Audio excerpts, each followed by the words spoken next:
আমি বললাম কেন দিয়েছি জানো? না। তুমি কি জানো তোমার মেজো ভাবি কিভাবে মারা গেছে?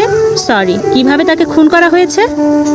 ভাবির মেসেজ পড়ে আমি স্তব্ধ হয়ে গেলাম। সবাই জানি মেজো ভাবি দুর্জয়কে জন্ম দিয়ে সিজারের পরদিন পৃথিবী থেকে চলে গেছেন, কিন্তু বড় ভাবি হঠাৎ মৃত্যুকে খুন কেন বললেন?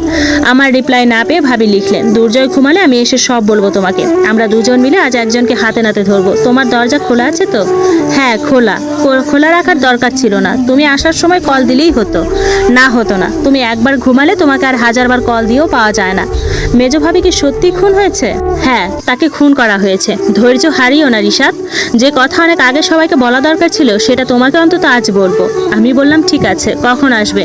ভাবি আর মেসেজ সিন করেন নাই। আমি 3টা মেসেজ করি কিন্তু উত্তর নাই। কখন ঘুমিয়েছি জানি না, হঠাৎ কিছু একটা শব্দ শুনে জেগে উঠি। চারিদিকে তাকিয়ে দেখি সব অন্ধকার, কিন্তু আমার মুখের উপর মশারি।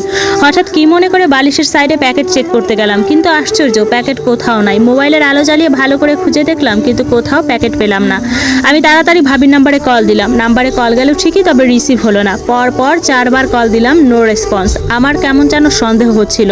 ভাবি সম্পূর্ণ আমার বিপরীত। তাকে যত রাতেই কল দেই সে রিসিভ করে। হালকা মেসেজের শব্দে তার ঘুম ভেঙে যায়। আমি তাড়াতাড়ি বাতি জ্বালিয়ে ভাবির ঘরের সামনে যাই। দরজায় হাত রাখতেই দরজা খুলে গেল।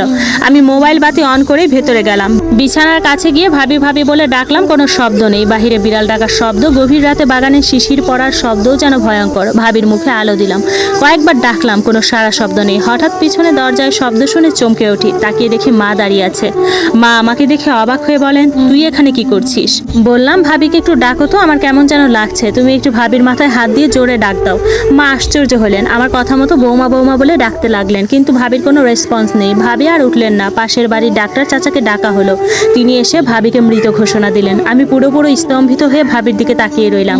ভাবি এভাবে হঠাৎ মরে গেল, নাকি তাকে কেউ মেরে ফেলেছে? জানি না, আমি কিচ্ছু জানি না। ভাবির মৃত্যুর খবর শুনে মা আমাকে হাত ধরে টেনে আমার ঘরে নিয়ে এলেন। এদিক ওদিক তাকিয়ে গলার স্বর নিচু করে বললেন, ঘটনা কি হয়েছিল আমার কাছে বল। তোর বাবা তো পুলিশের কাছে খবর দিতে চাচ্ছে। সুস্থ মানুষ হঠাৎ এভাবে মরে যাবে কেন?